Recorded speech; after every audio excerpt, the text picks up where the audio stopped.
you're having a great day.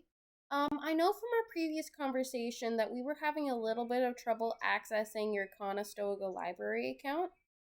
So I wanted to make a quick little video to kind of show you the steps of what you're going to want to do in order to access it, so that you can look back on it in the future in case you get a little bit lost or you need a little bit of help. Um, I remember the first time that I tried using my account that it was kind of tricky and kind of hard to know what to do. So I hope that this video helps you a little bit and makes it so that you can access this really awesome database. These really awesome databases, excuse me. The first thing you're going to want to do is use a computer or laptop. That's what I recommend.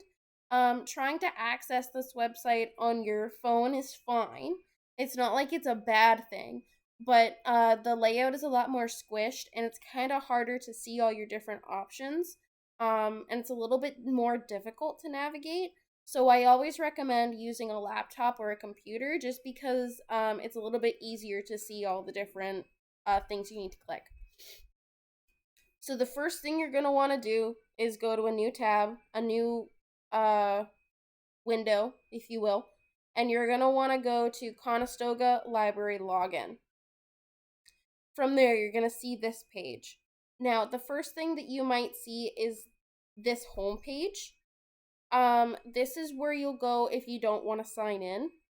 It brings you right to the databases, so it is a helpful tool. So what we're going to want to do is scroll down until you find your library account. This is what you're going to want to click, and it's going to bring you to this page. There's a big blue button that says log in to your library account, and that is what you're going to press. It is going to bring you to a sign in.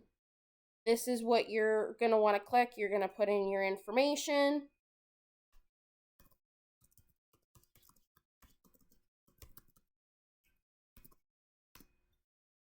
And you're going to sign in. It's going to bring you to a second authenticator. You should have this app,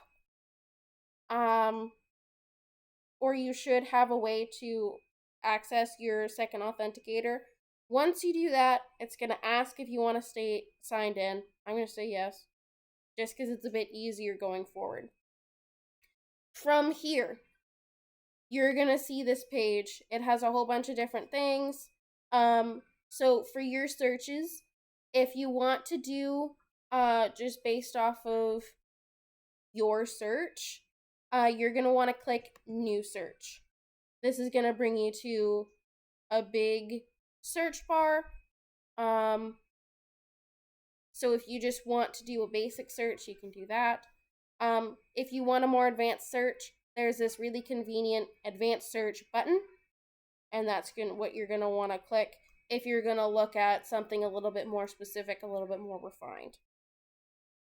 So for our previous conversation, you wanted more information about birth control and the risk of blood clots. So this is where you can put in those specific key terms.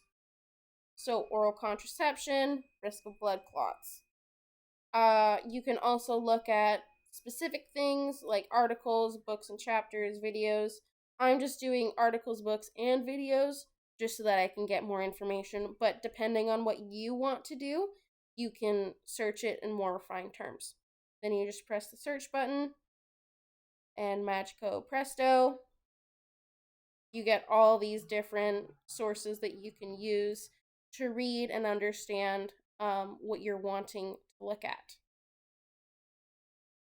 If you want to look at specific databases, there's also the databases by title.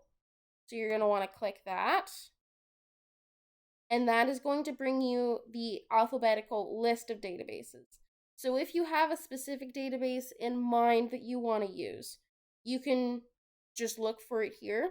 If you want to scroll because you don't necessarily know what you want to look at or you want to see your options, you can also scroll down and look for them here.